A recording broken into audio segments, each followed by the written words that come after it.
When you think of Christianity, you probably think of a fairly unified story. It goes like this. There is one God, the creator of heaven and earth. He sent his only Son, Jesus Christ, who was born, lived, died on a cross for our sins, and was physically resurrected from the dead. This story is recorded in 4 authoritative Gospels: Matthew, Mark, Luke, and John. And this set of beliefs, more or less, has been the core of the faith for 2,000 years. But what if I told you that in the first few centuries of the faith, this was just one version of Christianity, competing in a chaotic marketplace of ideas? What if I told you there was an other Christianity, a version that believed the God of the Old Testament was an ignorant, flawed, or even evil being? A version that believed the physical world we live in is not a good creation, but a cosmic prison. A version that had dozens of other Gospels, with names like the Gospel of Thomas, the Gospel of Mary, the Gospel of Philip, and the Gospel of Truth. And what if I told you that this other Christianity wasn't just debated, it was systematically hunted, silenced, and destroyed? Its followers were declared heretics, its leaders were excommunicated, and its sacred books were ordered to be burned. So effectively that for 1,700 years, we barely knew it existed. This is the story of the Gnostics, and their radically different vision of Jesus. Why was their version of Christianity so appealing? Why was it so dangerous to the emerging mainstream church? And how did one group win the right to define Christianity for all of history? For most of history, our entire knowledge of the Gnostics came from one source: their enemies.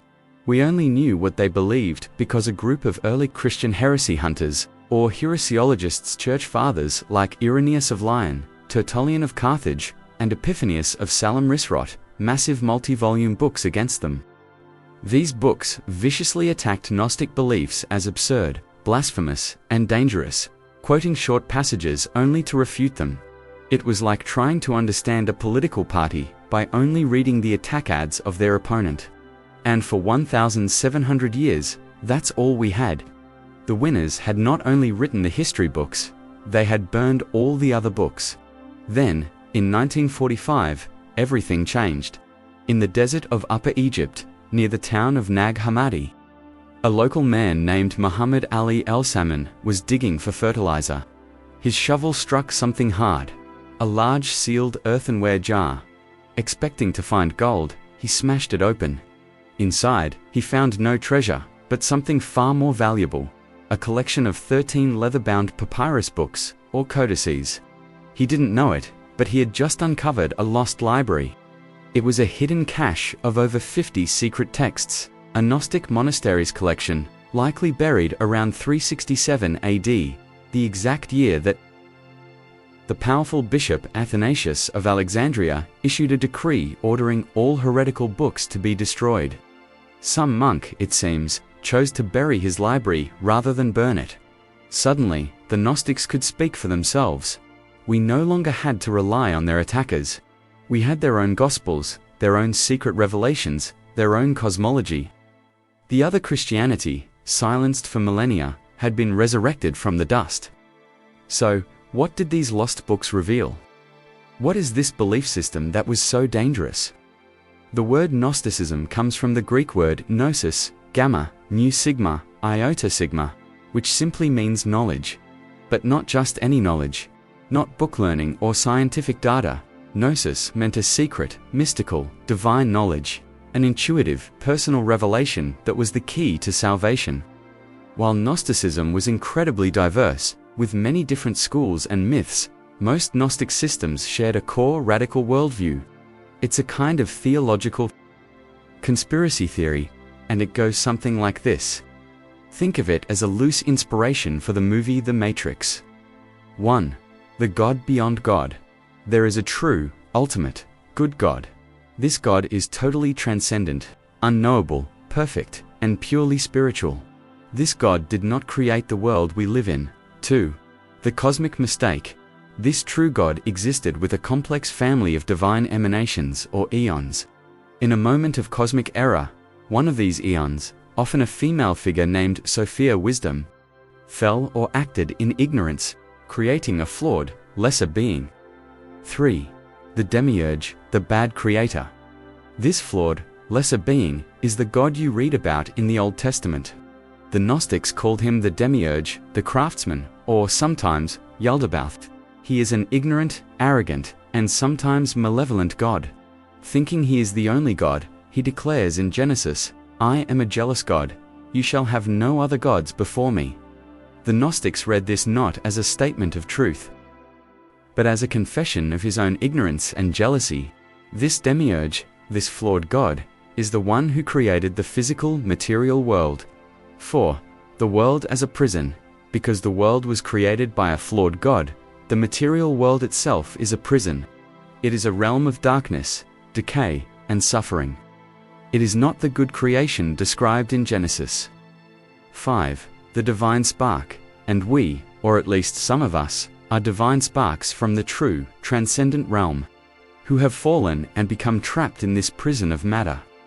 We are encased in bodies of flesh, which the Gnostics saw as tombs. Our problem is not sin in the orthodox sense of moral transgression. Our problem is ignorance, agnosia. We are divine royalty, asleep in a pigsty, suffering from amnesia. We have forgotten who we are and where we came from. Salvation, therefore, is not about being forgiven for our sins. Salvation is about being awakened. It's about receiving the secret gnosis that reminds you of your true divine origin, allowing your soul to escape the material prison at death and return to the spiritual realm of light. This brings us to the Gnostic Jesus, and he is radically different from the Jesus of the mainstream Gospels. If the world is an evil prison created by the flawed God of the Old Testament, then Jesus cannot be that God's son. For the Gnostics, Jesus is not the son of the demiurge. He is a divine emissary sent from the true, transcendent, good God, who exists outside this flawed system. His mission is not to affirm the Old Testament law or its creator. His mission is to bypass the demiurge, sneak into the prison, and deliver the secret, liberating gnosis to the trapped divine sparks. But this created a huge theological problem. If Jesus is a pure divine spirit from the transcendent realm, how can he interact with our filthy material world? How can he have a body? For the Gnostics, the idea of a divine being truly becoming flesh was disgusting and illogical. The Gnostic solution was a doctrine known as docetism. Jesus, they argued, was not truly human. He was a phantom, a divine spirit who only seemed to have a physical body. He was like a divine projection, walking through the world, but not truly of it. He didn't really eat, he didn't really suffer, he didn't really die. This, of course, completely redefines the crucifixion. For Orthodox Christianity, the cross is everything. It is the moment of substitutionary sacrifice, the payment for sin, the central act of salvation. For most Gnostics, the cross was an embarrassment or an illusion. A divine spirit cannot be killed on a physical piece of wood. The Gnostic second treatise of the Great Seth, found at Nag Hammadi, contains a shocking passage where the living Jesus speaks from above. "I was not in any pain, it was another, Simon, who bore the cross on his shoulder. It was another upon whom they placed the crown of thorns, and I was laughing at their ignorance." For Gnostics, Jesus' mission was not to die for our sins. His mission was to teach secret knowledge to his most elite disciples. This is why their Gospels, like Thomas, Mary, and Philip, are not narrative biographies. They are mostly just collections of secret sayings, proverbs, and dialogues between Jesus and his inner circle, revealing the path of escape. So, the fundamental conflict was this. Orthodox Christianity, salvation comes through public faith in the physical death and resurrection of the body of Jesus, the Son of the Creator God, which offers forgiveness of sins for everyone. Gnostic Christianity, salvation comes through secret knowledge, gnosis, revealed by a spiritual messenger, Jesus, which allows the soul to escape the evil, physical body, and the evil Creator God, for an elite few. These two versions of Christianity were fundamentally, irreconcilably, at war. The Orthodox or Proto-Orthodox side, the one that would eventually become the Roman Catholic and Eastern Orthodox churches, was led by a group of brilliant, tireless heresy hunters, chief among them, Irenaeus, the bishop of Lyon, around 180 AD. Irenaeus, and others like him, looked at Gnosticism and saw not a deeper truth, but a profound poison that would destroy the faith from within. Their objections were fierce and total. 1. It was elitist. Gnosticism was a two system. There were the normal, psychic believers, and then there were the spiritual elite, the Gnostics themselves, who had received the secret knowledge. Irenaeus argued that the true faith was public, and for everyone, the poor, the uneducated, the slave, the woman. It was based on a public faith, not a secret password. 2. It denied the goodness of creation and the Creator. The Gnostics said, the God of the Old Testament was evil, and the world was a prison. Irenaeus, rooted in his Jewish heritage, insisted that the God of Genesis is the same God as the Father of Jesus, and that his creation is fundamentally good. To deny this was to deny the goodness of God himself. 3. It denied the resurrection of the body. Gnosticism taught that the flesh was a trap to be escaped. Orthodox Christianity insisted on the resurrection of the body, that God's plan was not to scrap his physical creation, but to redeem and perfect it. The resurrection of Jesus' body was the proof and the promise of our own future bodily resurrection. 4. It had no authority. The canon wars. The Gnostics were producing a flood of new texts, new gospels, claiming they were secret traditions from Jesus. This created a crisis. What books were actually authoritative? Irenaeus fought back by creating the first official list of what we now call the four-gospel canon: Matthew, Mark, Luke, and John. He argued that just as there are four corners of the earth and four winds, there could only be four gospels.